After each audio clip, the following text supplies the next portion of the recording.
Welcome to the Seeds of Transformation podcast with Dr. Allma Johnson. You're listening to a special segment called Transplanted, exploring the journeys of those who have received organ transplants, either simultaneously, kidney and pancreas, or singularly, heart, lung, liver. The transplant recipient journey is unique, filled with triumphs, trials, and transformation. In these periodic segments, my guest and I share real experience and faith driven encouragement to remind you that being transplanted isn't just about surviving, it's about embracing a new life. So let's walk this journey together. Welcome to Transplanted.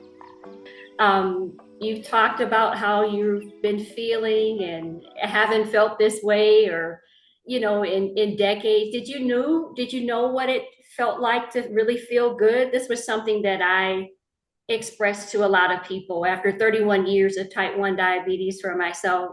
I never knew what it felt like to feel good. What What about age were you yourself? diagnosed? I was 15 years old.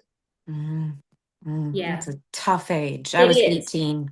Okay, that's still a tough age as well. I feel like we were still trying to find ourselves. Yep. Pre-adulthood, still somewhat puberty is still there. You were, graduating or near graduating high school, depending on the year you were born and so forth and so on. But um, I didn't know. I didn't know that I could feel this way. How about yourself right now?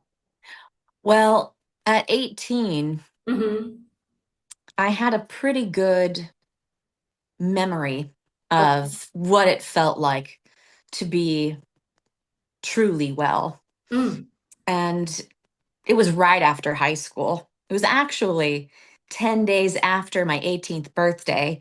And on my birthday, my brother had made a joke saying, "Oh, you're no longer a juvenile. You can't get juvenile diabetes," because Mhm. he's type 1 since Oh, 6. okay.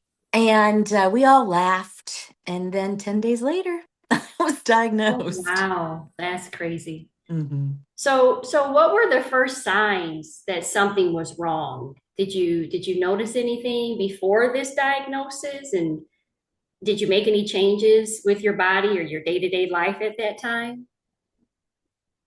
With the diagnosis of type 1 diabetes, Yes. I, being a teenager, wasn't really paying that close attention to my body. And my mother, who is a clinical nurse specialist diabetes educator, Wow. pointed out some things she was noticing. And she said, "Allie, test your blood sugar," which was always her remedy. And I rolled my eyes, and I had just been eating Sour Patch Kids. Oh, And I tested, and I was nearly 500. And I thought, oh, it's just the sugar on my fingers. So washed my hands, tested again, and it read over 500. wow. Oh my So we God. knew right then what was happening. And my mom, she said she knew before I even tested. I had been losing weight. Hmm. I was a lifeguard at the time. I had been falling asleep on the lifeguard stand. Hmm. I had been peeing every 10 minutes and drinking gallons of water and was irritable. And so, yeah, she Yeah. caught on really quickly. Wow. That sounds about like me to a certain extent, especially with the fluid intake, the water. We'd have a glass, or everyone else would have a glass at their at the table, and here I am showing up with a glass and a gallon, like a two liter. I would keep 2 liter bottles by my bed, you Oh know, my gosh, same. and that was me throughout the night. I was so thirsty, and Hmm. I'm showing up to dinner with a 2 liter bottle and a glass at the table. Oh, yeah. Oh, so That relatable. thirst is just, whew, I can't explain it. It's something different. It definitely is.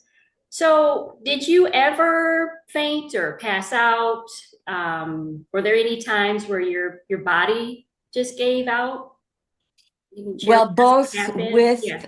Yeah, both with diabetes and kidney failure. Mhm. So, um, gosh, I would say starting in 2018, I developed low blood sugar unawareness. Mm. So the first time the paramedics visited me, um, I was with my new beau at the time, who would eventually become my husband, Okay. um, and then would leave when I went into kidney failure. Mhm. Mhm. But yeah, after that, I really struggled with low blood sugar seizures, and April of last year, I ended up in a coma for several days, and doctors had my brothers fly out to say their goodbyes. Mm.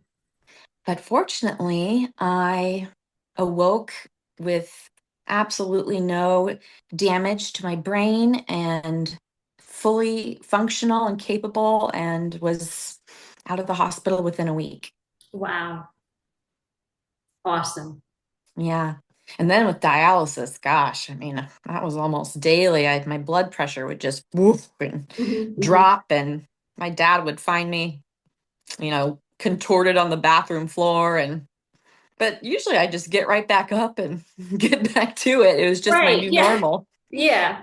Yeah. Isn't it something how you turn those things into a part of the everyday journey? I remember some of those times myself. And I show a battle wound right here. Um, Mm, I had I felt my blood sugar dropping while I was asleep.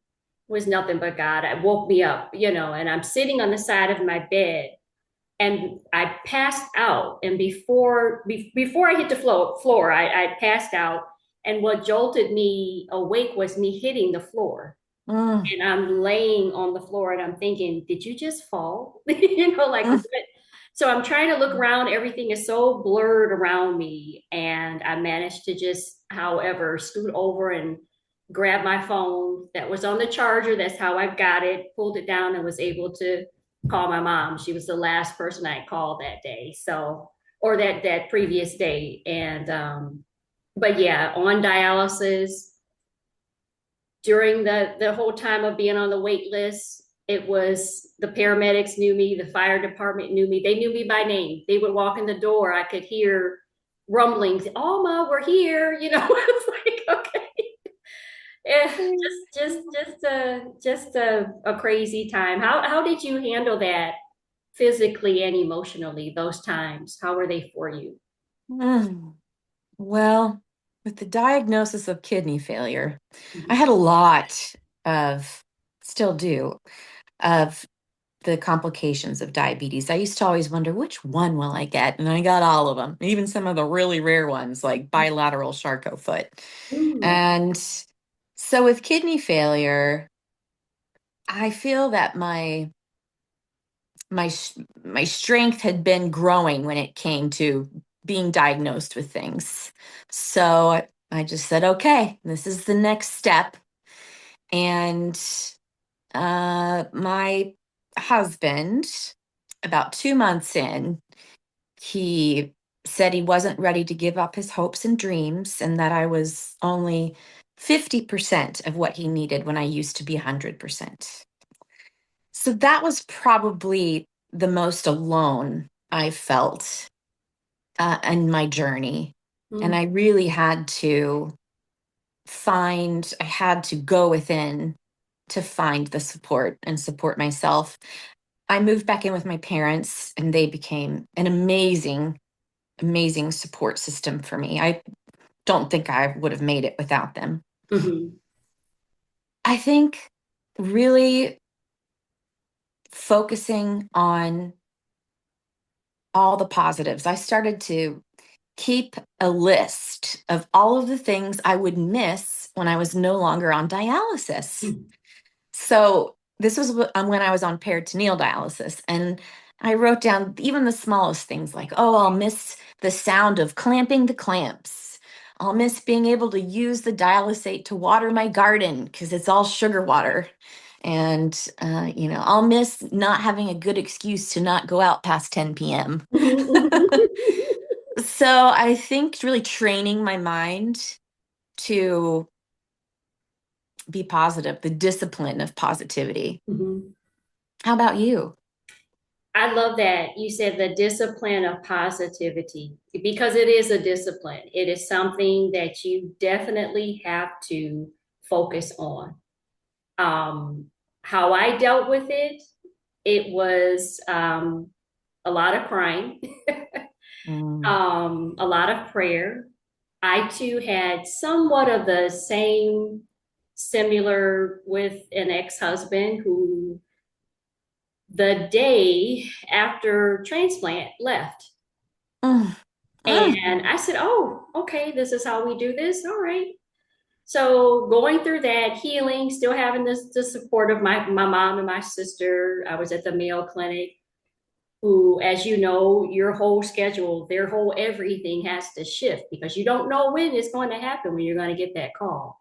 But emotionally, physically, I just had to keep pressing forward.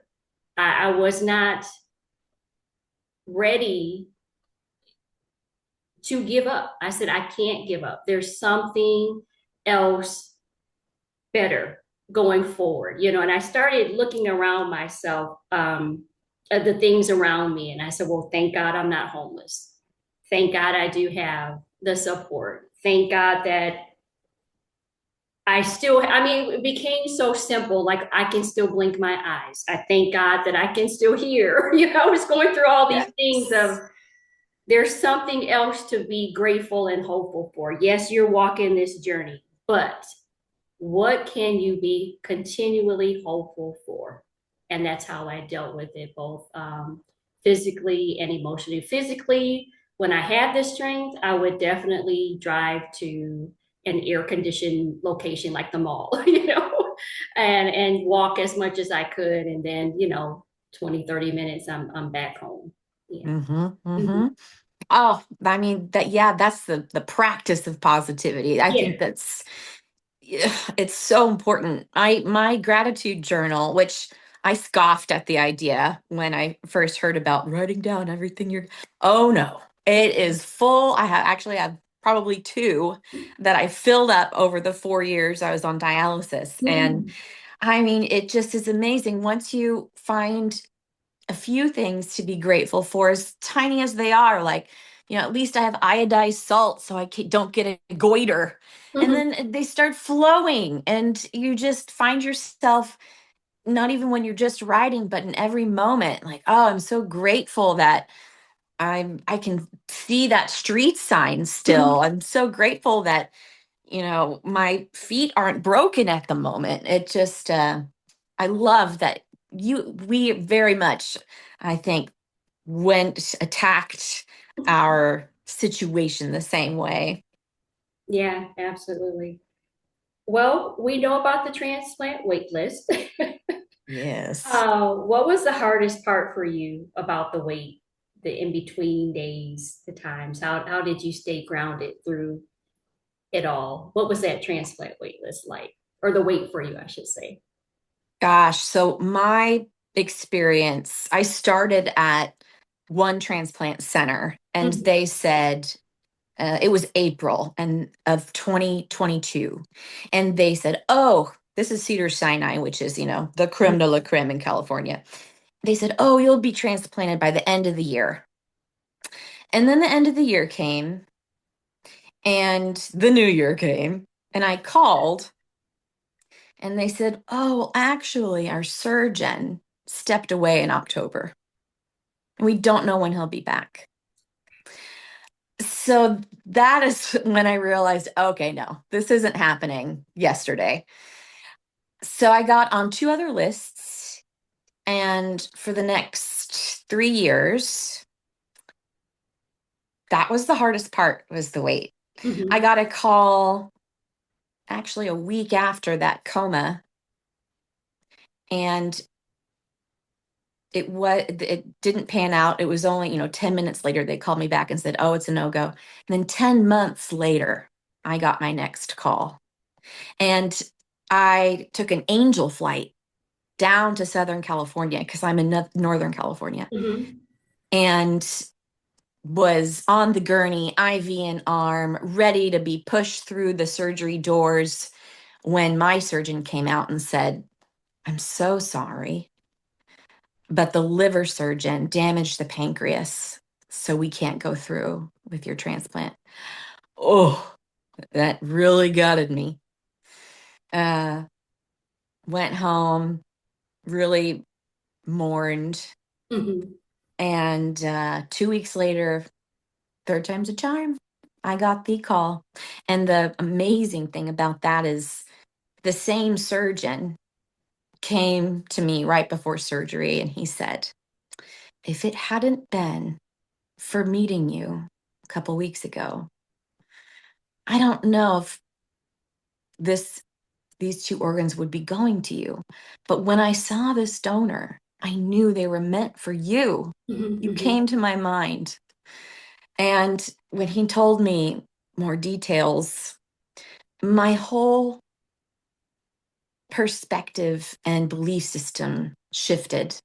That truly, I used to hate when people say everything happens for a reason or, Mhm. Mhm. when the time is right. No, that is the truth. That is the truth. Uh, I, he said, these organs are an even more perfect match for you. And since that transplant, it has just been, I just know, I just know that we're going to be together a long, long, long time. How's the wait for you? Oh my gosh. So I just want to make sure I understand something. I've heard of the angel flight. Ah, Do you yes. mind going into that? So mine was unique. So an angel flight is refers to anybody who donates their plane or their time flying for free to get somebody to a hospital for medical necessities, life-saving reasons typically. So I have a friend who is a pilot and she was out of town, but her flight instructor was able to fly me, and he just so happened to be borrowing a plane from a gentleman to teach a lesson. And the gentleman said, "Oh yes, please take the plane." And so I managed to get on this tiny, for the pilot, the co-pilot, and then two seats in the back. And my mom and I flew down, and that was quite an experience. But angel flights are very expensive, typically around $20,000, Mhm. and Medicare does not Mhm. cover that. So I never thought I'd actually have the opportunity to take one. So thank goodness for good friends. Oh, absolutely. Yes, good friends. So you were called twice. Did I hear that correctly? I was called twice that were no-goes, and then the Okay. third time was my yes. Wow. Okay. Awesome. For me, that wait list, it was daunting to say the least. I was on the transplant waiting list, but removed about 2 or 3 months afterward, due to my heart ejection. Oh gosh, I forgot what it's called, but it's the rate that says how much blood is actually pumping from your heart and being released, ejection fraction rate that's released Ah. throughout your body. So that had fell to, oh gosh, 28%. Mhm. And I needed to be at 45%. Mm. So I was removed from the transplant waiting list for that. Then I was put back on once it got up to 50 and a little bit higher. And then I had an appointment with the cardiologist. Said you're just fine. You go get your transplant, girl. I love my my heart doctor here in Las Vegas, Dr. Valencia. But I got called the first time. We're hot footing it down to Arizona from Las Vegas. We get there. I'm all prepped, ready for surgery, and excuse me, I'm on dialysis because they said let's just do another dialysis treatment before we get you into surgery. And I'm like, okay, this is my last time doing this. Allie, I'm thinking to myself like, no more of this. So Yeah. hey, here's my arm. Let's go. Um, while I'm on dialysis, two other surgeons come in and they say, "We're so sorry to tell you this, but there are two other individuals that are in far greater need than you." And I'm thinking Mm. to myself, like, at that time, I think, far greater need? What's going on? One Mhm. needing a heart and a liver transplant, and the other one needing a kidney and kidney and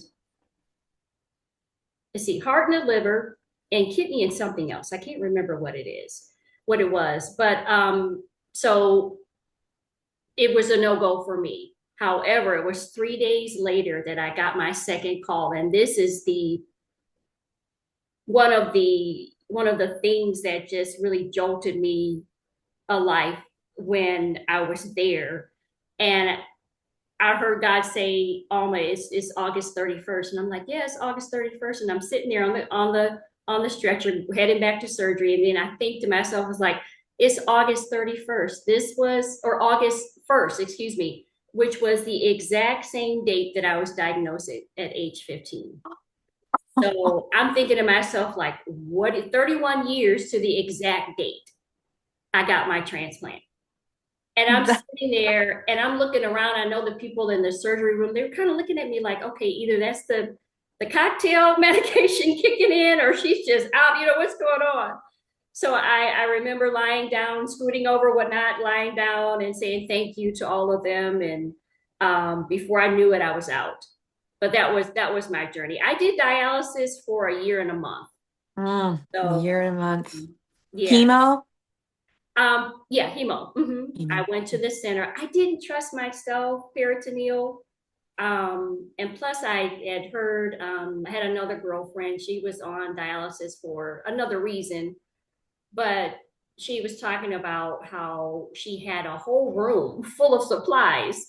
So she said, "Alma, if there's any way possible, just go straight to the dialysis center and do dialysis that way would be a lot better, than doing it on your own if you can." And I know everyone is not able to, but I did. I went to the dialysis center to have dialysis. So wow, I did great. both. You did both.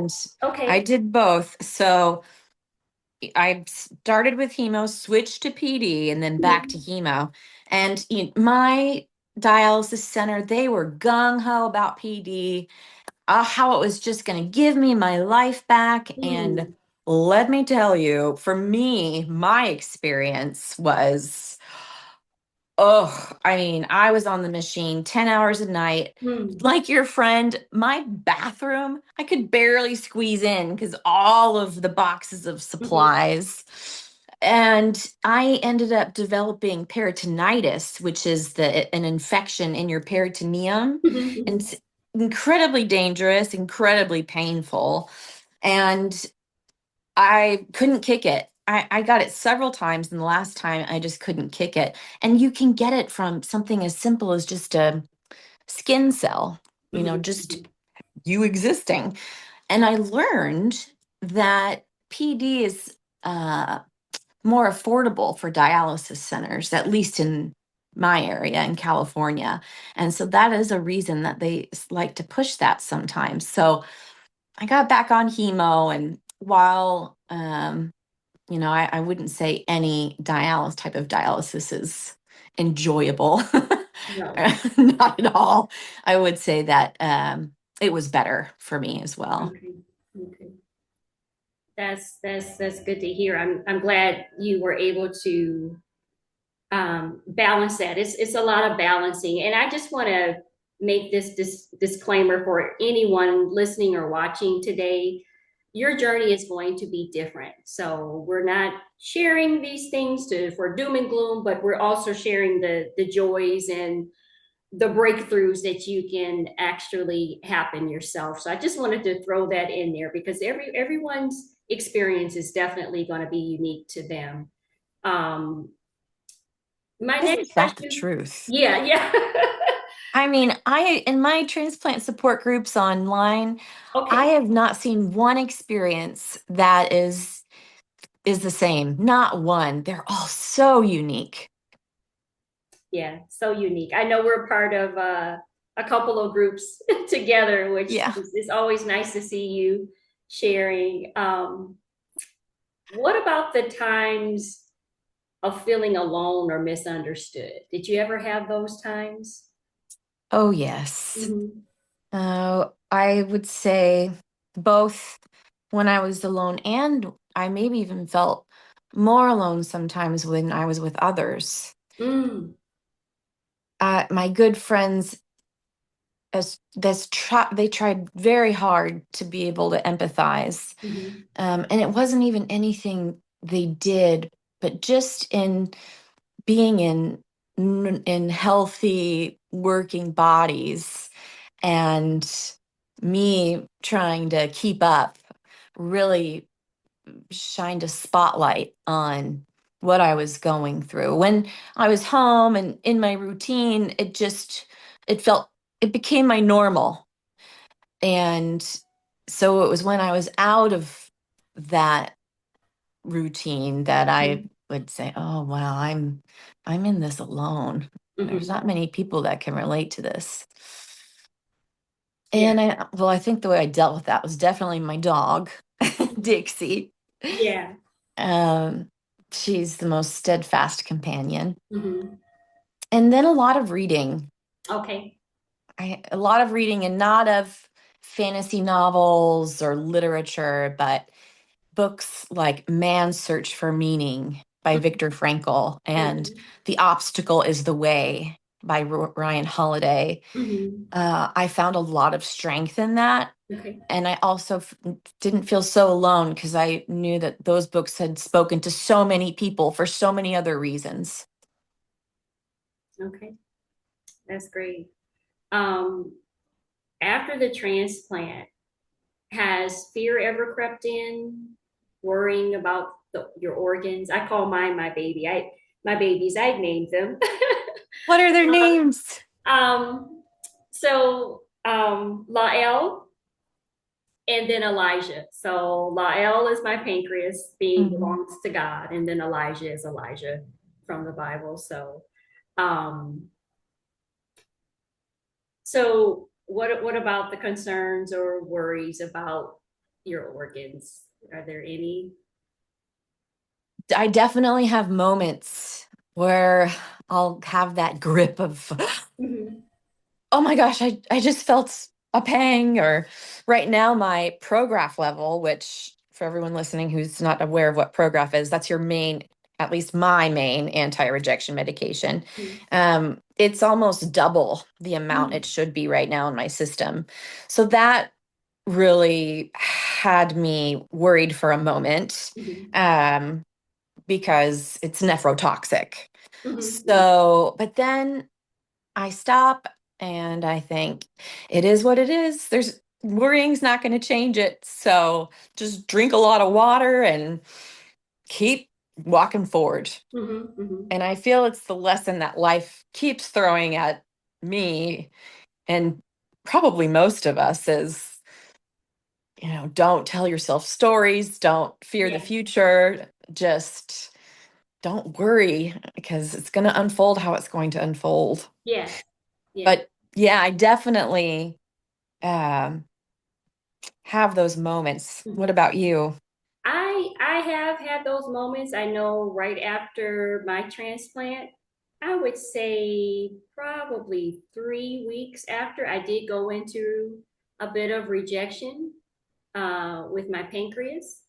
Same. People don't know, but the pancreas is quite finicky. It's very, don't look at it the wrong way. It's Right. finicky. But I did go into a slight rejection, which in turn I began on a really, really high dose of prednisone, probably 70 milligrams, and then they uh, Woo. tiered it down, took it down from there. Within, I think, a week, I was on 5 milligrams, and that's what I take now. But other Mm. than that, I think what concerns me the most is just making sure when I'm out breakfast, lunch, dinner that, I'm just like, okay, please. I'm just hopeful that everyone is well, cooking. I know people, you gotta go to work, but they're well cooking, they're well serving, all of those things. But I think that's the most thing or the one thing I should say that concerns me when I'm on my own or doing my own thing. I don't really have too big of a concern for them. I just really, really try to make sure I do what I need to do. My water intake, the medications. Do I mess up from time to time? Yes, I have taken doses like 2 or 3 hours later, and I'm thinking to myself, like, oh my gosh, get the medicine, let's, choke it down, all those things. But I don't really have too much of a concern about it. I try to, and I know people are probably thinking, well, you can't just stay hopeful forever, but I am, because I know this is a new lease for me on life, and I'm going to do whatever I can to live it however I can without any stipulations or anything like that. And in order for me to do that, we have to stay positive. We have to stay hopeful. We have to do what we need to do, and that's what I'm choosing to do. You know, very Choosing. I love yeah, that. that choosing. I Choosing. too, in the very beginning, about 2 weeks after, had a I actually don't say the R word. Okay. I won't even put it into my area. Yeah. But they rehospitalized me, and I got 3 days of Solumedrol and then high doses of prednisone. Okay. Uh, but I still knew deep in my heart that it was all going to be okay. And I Mhm. learned that it's actually pretty common for that to happen, Yes. especially with the finicky pancreas. And you're Right. so right. Like, don't even look at it the Right. wrong way. Oh gosh. So it sounds like you are going out there and eating out. I'm not allowed to for another week because it's only been 7 weeks for me. 7 weeks. Okay. Yes. 7 weeks. Yes. I'm glad Yeah. you brought that up. Yes. Yeah, but it's wild because it's been 7 weeks, but I'm doing more in my days than I have in 10 years, Oh, yeah. probably. And Dixie, my dog, she's getting daily walks for, 45 minutes. She's in heaven. Right. Uh, but I'm curious, how closely are you watching your sodium intake and your protein? Because the dietitian on my team, she was, she gave me some pretty hard Mhm. metrics to stick to. Mhm. So I am still eating as if I were um, a person with diabetes. I still watch them, my intakes, how I'm doing it. I'm definitely not adding any sodium or any other things. I love Trader Joe's Mm. spice selections, especially when they say no salt, or even Mrs. Dash, things like that. So Yes. that's how I'm watching those things. I'm definitely sticking more with drinking water rather than like Powerade or Gatorade. Nothing against those drinks, but anything that has anything added, I'm looking at, as well as the sodium and potassium, as well as protein. I watched that too, because those were the things that I had to watch prior to while being on dialysis. My love language is Haagen-Dazs Swiss vanilla almond. So, and it doesn't make it any better that we have a Haagen-Dazs store at one of the outlets here in Vegas. So Oh my God, an that's, actual store. I don't think yeah, I've it's seen a that. whole store, right? And I'm thinking, oh, it's a fight, you know. But I do a lot of cooking at home, even more now than I did before. So I Mm-hmm. can definitely monitor those things. Um, yeah, so I think that's how I do it. Is it perfect? No, but I'm a stickler in watching my blood results. And since it's been 7 weeks for you, I know my tech levels were pretty high, and then they tapered down. I would say so myself. after my body became more acclimated to these new drugs, they're like, "Hey, what are we doing here? This is not Tylenol, what's going on?" And it took me some time to get used to them, and then I think probably maybe a month and a half, maybe 2 months, I was on where I am. I did go up a couple times, especially with my cell step. I went up. Even just last year, I went up on a cell step dose, and then I'm back down now. So um, don't fret over that. I'm quite sure they're 7 weeks. You're still just kind of getting in the groove of things. So Well, I my body's like, what is going right, on? We got new friends, right. new We got new medicine. friends. Did you experience any side effects from the meds, or do you still? Um, the only side effect that I have now is the weight gain with prednisone, Mm, and mm, I'm fighting that. Trying to walk as much as I can and exercise. Staying within my weight lifting restriction. I think it was 40 or 50 pounds. I keep mm. mine at 40 though, just to be on the safe side. I tease my mom all the time. Hey mom, your luggage, if we're going traveling somewhere, I'm on a restriction. So pack light. I don't mind helping you, but you gotta pack light. Um, but yeah. Yeah, I have the Prograph tremors. Oh, okay. Mhm. Yes, but they say as they change the dose, those should go away. And there Yeah. is the one pill a day instead of the two Mhm. times a day, the Invarsis that they're considering putting me on eventually. Okay. Yeah, I had the tremors quite, I mean, they were pretty heavy. Yeah. After, I could barely hold a cup. This is how I was. I had to have a straw for everything.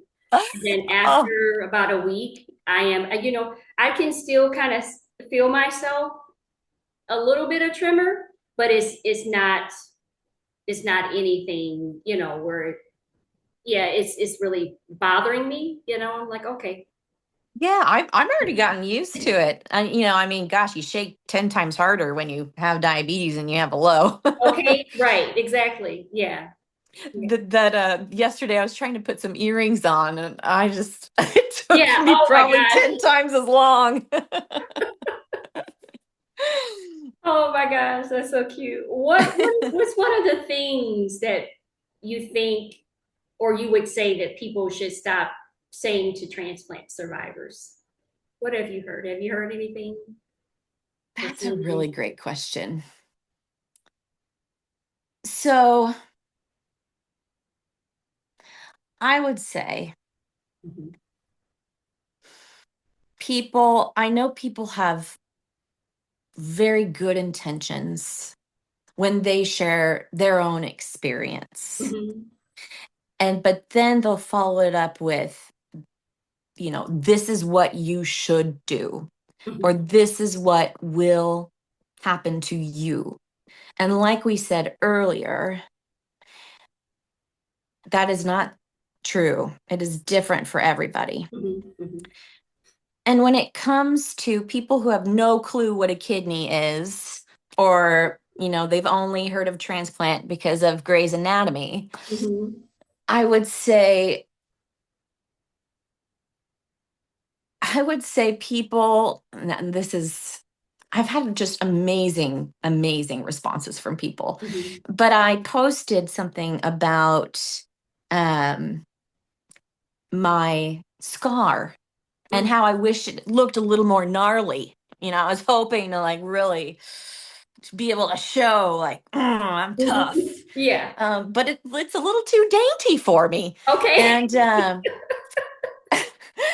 so I think some people maybe misread the post and they're like, you're still beautiful even though you're Oh. scarred, and um, I had to say, oh, I'm more beautiful because of my scars. Mhm. Mhm. So I also heard a story of a girl who was at the gym Mhm. and a lady walked past her and she had a crop top on, the girl with the transplant. And the lady said, "What, can I ask what that's from, your scar?" And she said, "Oh, I had a double organ transplant, kidney and pancreas." And the woman said to her, "Oh, I could never live with a scar like that." So I think people having more, mm, what is the word? Just being more sensitive, Mhm. thinking things through a little bit, especially when it comes to our bodies, because our bodies are very different Mhm. from somebody who's only needed to take a Z pack or allergy medicine. And I think that that's what we do, why we do what we do, right? It's to Mhm. spread awareness. And um, I also wish people would mask themselves when they're coughing. Oh, oh my goodness, that part. Yeah. Oh my gosh. I run. I do too. I'll hear someone in the store and they'll be the next aisle over or in the next department over and they're coughing or sneezing. I will leave the store and come back or run to the other side, you know. It's And crazy. I'll if I see them, I will give them a stare down. I'll be like shaming them from behind my mask. Right, right, from behind the mask. That's so cute. Oh my goodness. I know I've had some looks, not so much of people saying, but especially with my dialysis scars. Yeah, Mm, they're still there. They're, definitely the same color as I am now. You can't see them like you could before, but people will look and I know the what they're probably thinking just by what they say. And I'm not going to even say what they say, but they will relate it to something else. And I'm not going to say what that is, but hmm. they'll relate it to something else. Or they may even ask me about my scar. And you said you wish your scar looked a little bit more gnarly. I'm thankful that they look how they look now for both of us. But I'll joke with people. I say, well, I'm just, a couple 6 inches away from an autopsy. And, hey, and they're looking like, what's wrong with her? And I'm like, you gotta live a little with it. It's there. It's gonna be there. But yeah, I'm glad you brought that up. Yeah, it's something different from the comments. Being more mindful, being more sensitive, with folks like us, all transplant recipients, lung, heart, liver, whatever it is. But now that you're on the other side, now you're on this side of things. How has life changed for you? And what are you doing now that you felt was once impossible, possibly? Mm. So, gosh, this is the perfect moment because of what we were just talking about. Mm-hmm. So, having type 1 and being diagnosed at 18, Mm-hmm. I really wanted to not be different. Mm-hmm. I didn't want to be defined by having diabetes. And I didn't want that to show in my body, in the things I carried around. So my acceptance of my body and my love for it was very little. I was always criticizing it. I was always thinking, oh, this could be better, that could be better.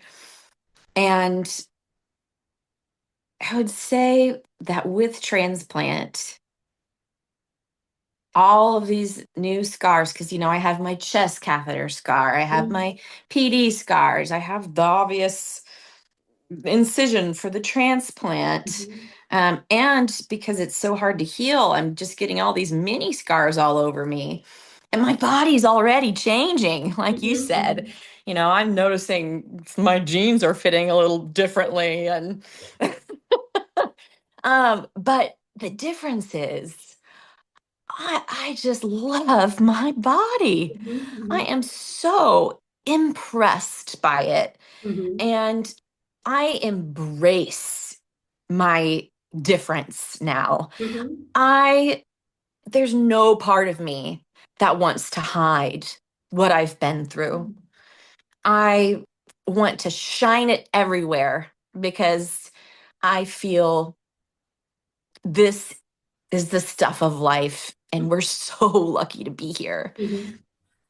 Yeah. And something I thought I'd never do, I thought I'd never not take insulin Mm. or carry glucose tabs. Mhm. Mhm. And now when I go on a walk with Dixie and I just have my phone and Yeah. my earbuds on, Oh, I feel like I feel like I have forgotten some life-saving equipment here. yes, right. Exactly. Yeah. And my doctor shared with me the stat about how long the pancreas typically lasts.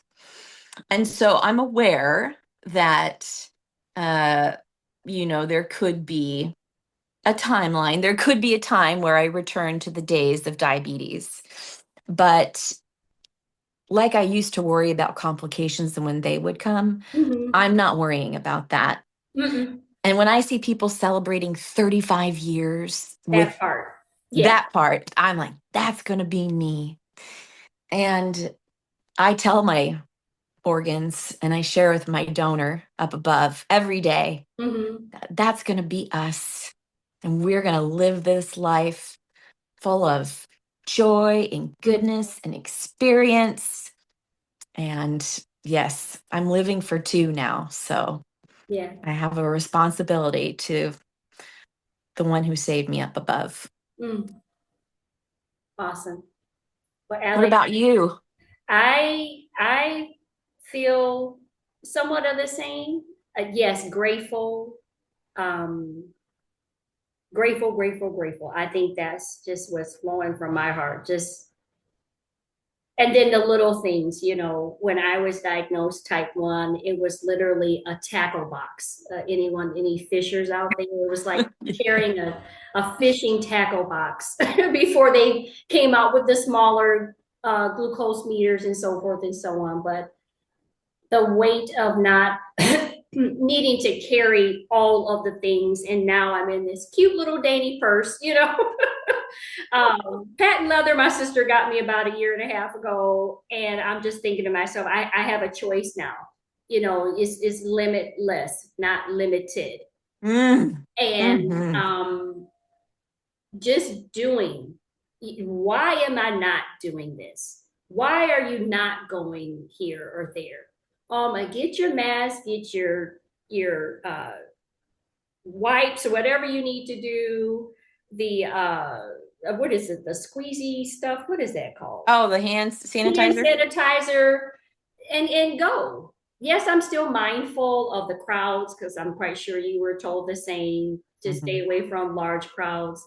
But I know how to do things now from the outside, per se. If I go to like a jazz fest or something, here I'm on the outskirts of it. I'm not sitting in with everyone, on the grounds. But I'm doing more. I'm definitely doing more. I'm definitely saying yes more, not to everything, but I'm definitely saying yes more and living life like we Mm. like we You're VIP over there on the hey, outskirts. yes, absolutely. You have to make yourself VIP because if you don't, Yes.